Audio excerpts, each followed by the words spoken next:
Welcome to Tell Me Your Radio Story, where each week I talk to radio professionals and I find out how did their radio careers start. And this afternoon I'm talking to, I say she's a legend. I've known her for about 10 years, and she has such a great personality.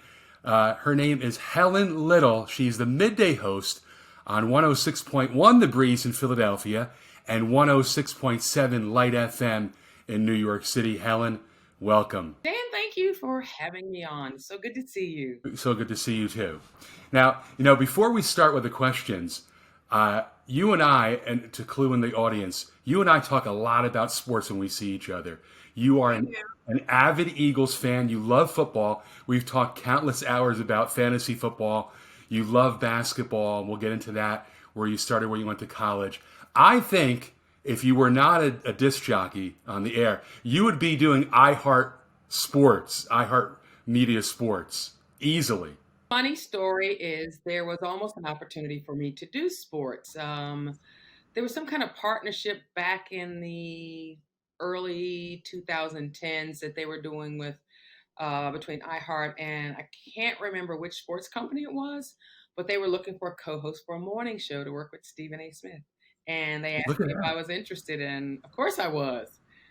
He Yeah. got the final say in who his co-host was going to be, and he picked somebody else. But the interesting thing is, I would have done mornings on this sports network from like 6 to 9 or 5 to 9, and then come uptown and done my midday show at Light FM, and that probably would have killed me. But I You would would have have been gone like, for it. yeah, you would have been like the fly jock, but you would have been in the same Right. I've been the city. subway job. So tell me your radio story. How, when, and where did you start? I started, my first radio job was in Chapel Hill, North Carolina at an AM station, 1360 WCHL. And I was in college at the time, and it was not the college station, it was a local AM station that served the community. I was in college. My major was radio, television, and motion pictures. And one day I'm on campus and we have a daily newspaper called the Daily Tar Heel, I think was the name of the paper. And I was looking through the want ads, and there was an ad for radio host, no experience necessary. And I'm like, whoa, I've got to try this. So I go home and I tell my roommate, I said, look, look at this crazy opportunity. When do you ever see a job where there's no experience necessary? So Exactly. um, I was telling everybody about it and happened to tell the guy who lived across the hall from us, and he worked at the public television station. He says, you should do an air check. And I'm like, what's an air check? He said, it's like a demo. You put your voice and some music. He says, we've got a small studio. We've got a voice track. Well, it wasn't called voice track in there. We've got a voiceover studio at the TV station. Grab some records and I'll set you up in there and you can, put your voice on tape. So I create this huge reel to reel, which is 10-inch reel to reel back then. And no one was really even using reel to reel at this time because we're talking early 80s. Everything was on cassette as far as an air check was concerned. And I get my appointment with the program director. I walk in and I've got this huge box with a 10-inch reel to reel. And I'm like, I brought an air check. Now that wasn't required. And so he sees it and he laughs because he's like, I don't have a reel to reel machine in my office. So he had to go find a studio where he could put the reel to reel on and listen to it. He comes back and, my feelings are hurt because he laughed at me. And we have the interview, and he says, take this application, fill it out, and leave it at the front desk. So I take the application, and I go home and I cry because I felt like I messed up the interview. And it took me about 2 weeks before I filled out that application and brought it back. And the radio station was near the apartment I was living at the time, and I'd take a bus to campus, and there was a bus stop in front of the radio station, and I stopped to just drop off the application and go back out to catch the bus. He comes running out after me and like, where have you been? I've been trying to find you. I wanted to give you a job. And that's how I got my first radio job. This was a music station. Music, yeah, AC. And Adult. what time were you on then? I was hired overnight, weekend, part-time. Wow. And how was that adjustment? So midnight to 5 or midnight to 6 a.m.? It was midnight to 6 back then. And what adjustment? I mean, I'm a college kid. I stayed up all night anyway. Number one, and I was on the freaking radio. Who cared about what time it was? And the interesting thing Absolutely. is, he says to me that day, he says, can you, he says, can you start on, I think it was Tuesday or Thursday. He was going to bring me in and show me how to use the studio and like walk me through everything. So the two of us would have been in the room together. And it was like I think it was a 7 and midnight shift where I was learning how to use everything. And I'm like, oh, that night I had tickets to go see Prince at Carmichael Auditorium, which was the big basketball arena at North Carolina. And I was like, I took a deep breath. I'm like, yes, I can start. I didn't use my tickets, but it turned out to be okay because, I built this great career. And 20, 30 years later, I'm at Paisley Park in a studio with Prince. And I'm thinking to myself, I made the right choice by saying, yeah, I can start on Tuesday instead of going to the concert. It was the That is aw- 1999 concert tour. It was Prince, Vanity Six, and the time. It was like the hottest ticket, period. that is awesome. So how long were you on the overnight then until they put you on a different I time? was only there a couple of months because the owner of the station at the time didn't agree with his philosophy of training unproven talent. And another issue arose that I didn't find out about until, wow, over 30 years later when I reconnected with my program director. He had a problem with the fact that the owner had a problem with the fact that he put a black female on his radio station. Get And out of here. no, not at all. We're talking the South, and this is 83, 1983. And I was actually the first black female to ever be on the airwaves there. So he's like, you've got these unexperienced people, you've got this black woman on my radio station. I don't like this. So he lost his job over hiring me. And Wow. um, I applied for a job in my hometown, Salisbury, North Carolina, and I got a job doing afternoons there, and I was just going to do it for the summer. And I mean, I got hooked on radio, obviously, because I'm still doing it today. Absolutely. I know this story, but I know everyone wants to hear this story. So you went to North Carolina the same time Michael Jordan was there. Yep, we lived in the same dorm. How was he He as a was guy? great. He was a really nice guy. I remember was his sister, his younger sister, went to school round the clock so she could be there at the same time. So they were freshmen together when they entered North Carolina, and I remember being friends with her as well, Rosalind. And I think it was the spring break of my sophomore year, their freshman year, and we all went to the beach together because they were from Wilmington, North Carolina, which is on the coast. So we went down to his parents' house before we went to the beach house. But just a really nice guy, and I can't say that I'm in touch with him now, but we had some good time back then. So what's your journey now from the Carolinas to New York City? What was happening in between? Everything, um, I was in Salisbury for a couple of years, but my big goal was to work in Charlotte. No, I was in Salisbury for a year. My big goal was to work in Charlotte. I ended up being a receptionist at a AM station there, which was the first time I worked at an R&B station. They were called R&B or soul back then, and I was the receptionist because I just needed to get my foot in the door. But I really wanted to be back there in the studio on the air. I was a terrible receptionist. And I also was working at a record store um, named, it was Grapevine, it became Camelot Records. So I was holding down two jobs. I mean, for my dream, I was willing to, you know, work endless hours, sleep on people's couches if I had to, whatever I needed to do in order to get to where I wanted to go. So eventually, I wore down the general manager, and he gave me his jazz collection to let me do the jazz show because I knew a lot about the music. So I worked a lot in jazz, in AC, in top 40, in R&B slash urban throughout my career. But I got my foot in the door in Charlotte, but it was an AM station that nobody could hear. And after that, I went back to Chapel Hill to the station where I started, and I was doing 6 to 10. and also producing a news magazine show, news talk show in the afternoon. And from there, I was also working at a record bar in town, working 2 and 3 jobs at a time. But I needed a little money, so I got a job working at a newspaper. In a newspaper, I was selling ads at a newspaper. Newspaper and radio station were like, we don't like you working at both. So I was able to go from there to a station in Raleigh, North Carolina, WRAL, where I was just doing weekends. And for whatever reason, the newspaper owner didn't mind that as much. I was working at the Chapel Hill newspaper.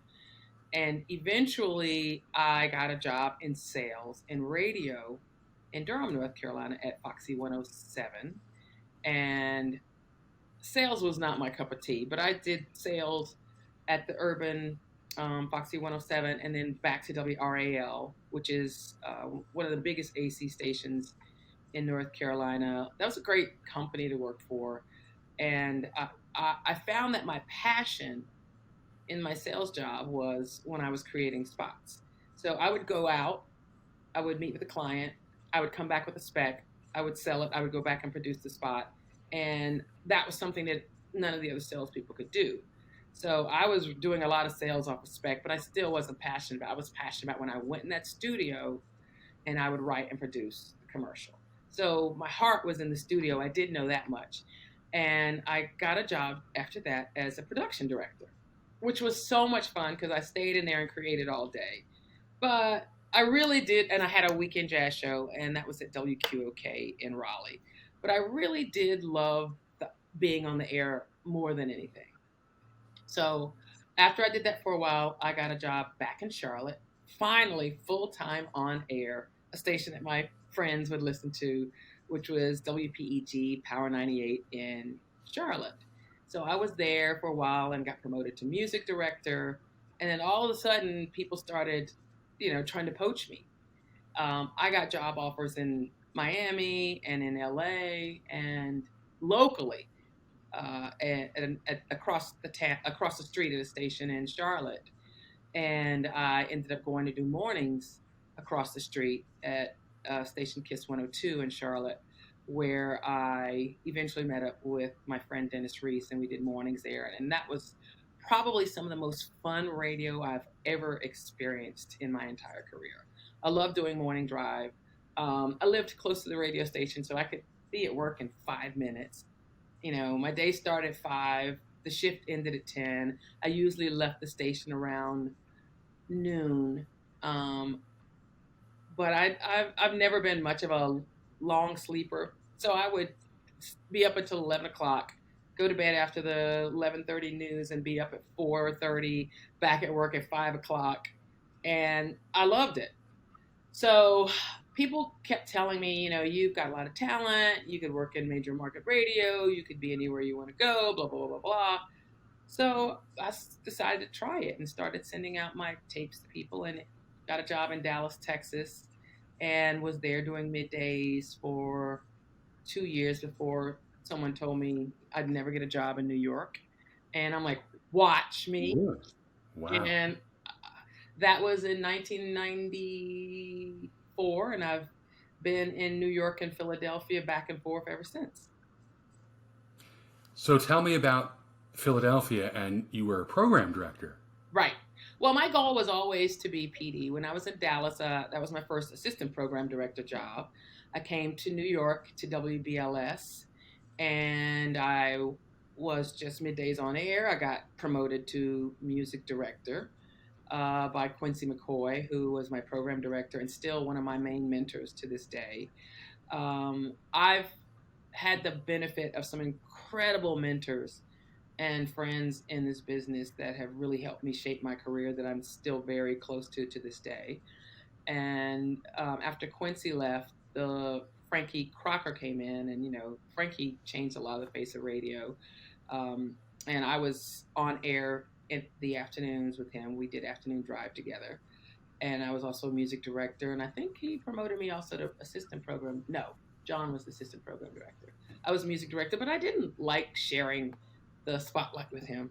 I was young, didn't know any better, and I felt stifled. So I wanted to branch out and Dave Allen had been programming a station in Philadelphia, Power 99, which is now an iHeart station for years. And he'd been reaching out to me and reaching out to me. And finally I said, okay, I'll come talk to you.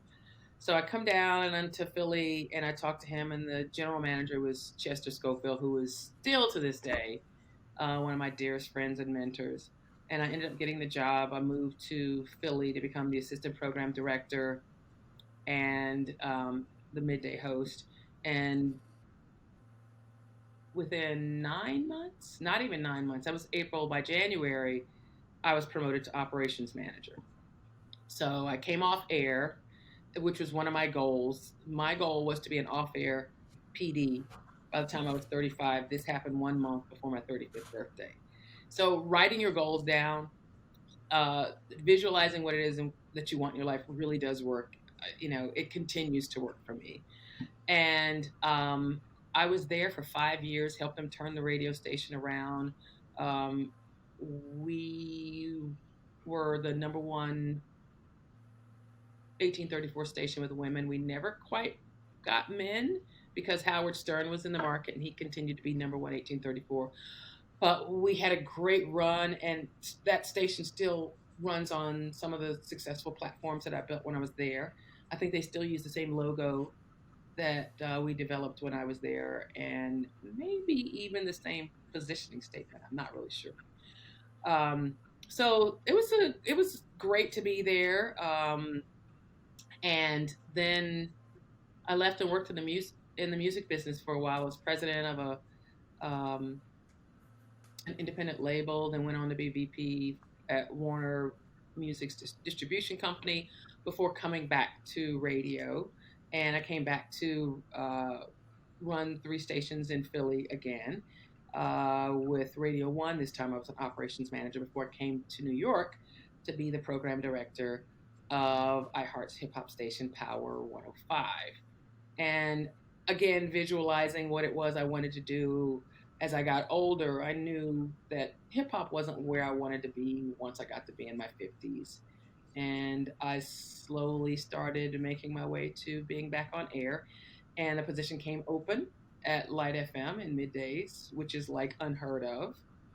And I raised my hand and they're like, you want to go from hip hop to Light FM? I'm like, yeah. Like, AC radio is where I started. I said, I just want to do this full circle. And I have been on air at Light since 2008. What is that? 14? 13 years. 13 years? Yeah. Yeah. 14. It's 2001. Oh, 14, yeah. Yeah, it was January 2008. So yeah, 14 years. You mentioned, and I was going to ask you, and you jumped and you got me right into it, where you said visualization and writing down your goals. Mm-hmm.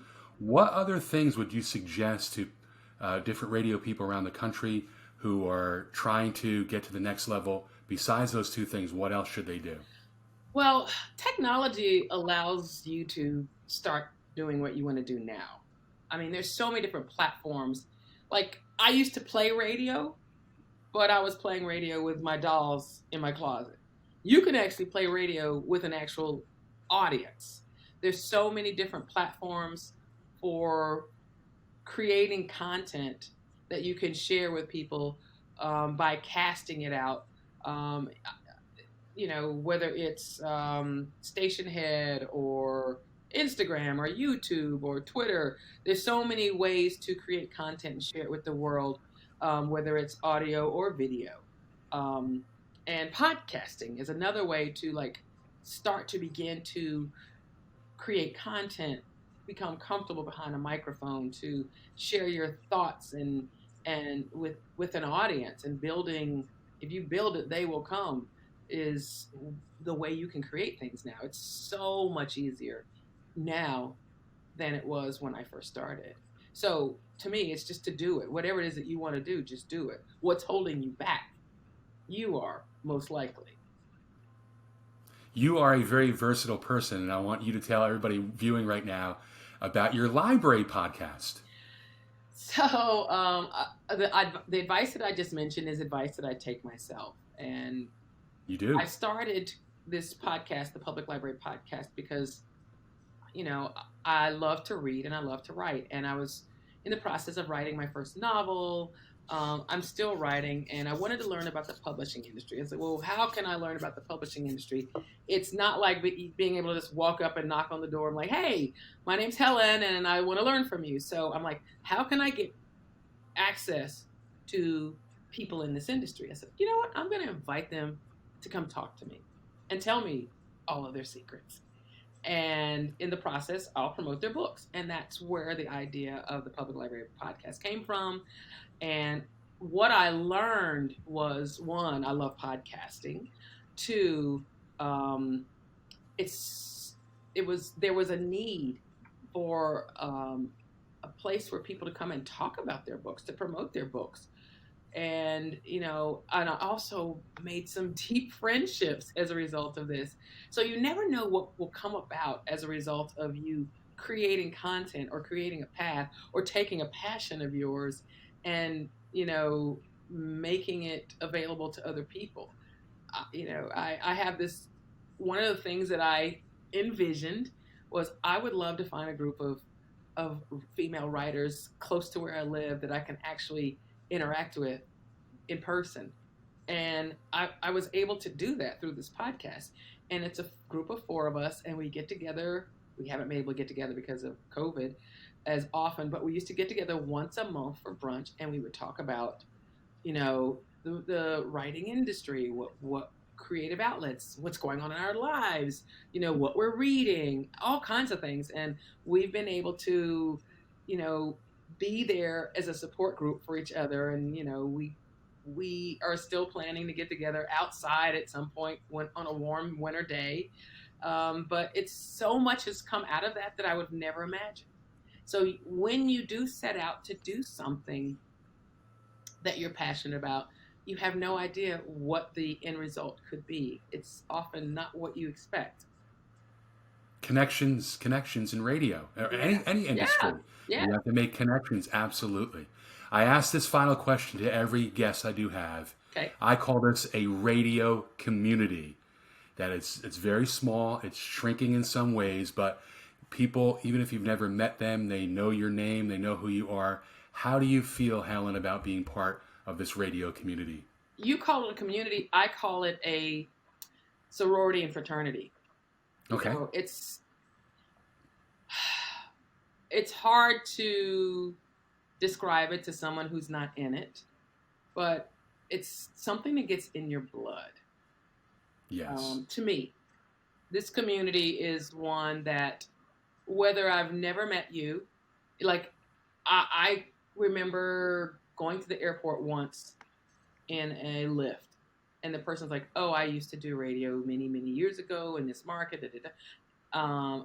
And we start talking, and we find out we had friends in common, and and at the end of the ride, he was like, "Thank you for reminding me of those years." He said, "I'm going to look some of these people up. I haven't seen them." And he actually was able to reconnect with some of the people he used to work with in radio. And it's a beautiful community. It's a tough community, but it's a loving community. And, it's a community I'm glad to be a part of. Everyone watching right now, Helen Little is the same on the air as off the air. Great personality, awesome laugh, very knowledgeable, engaging. Could I use any more adjectives to describe you? Too many, because all of those are you. Well, thank you. I appreciate that. It's I finally got to meet you 10 years ago when I started doing weekends on Light FM, and I did some fill-in, and it was always great when I would come in. Always great. You're still one of my favorite people. I appreciate it. You're one of my favorite people, too. Listen to Helen Little, middays, 106.1 The Breeze in Philadelphia, 106.7 Light FM in New York City, middays, 9:30 to 3. Helen Little, great show, and thank you for being on Tell Me Your Radio Story. Thank you, Dan. You're awesome, and thank you for sharing your stories.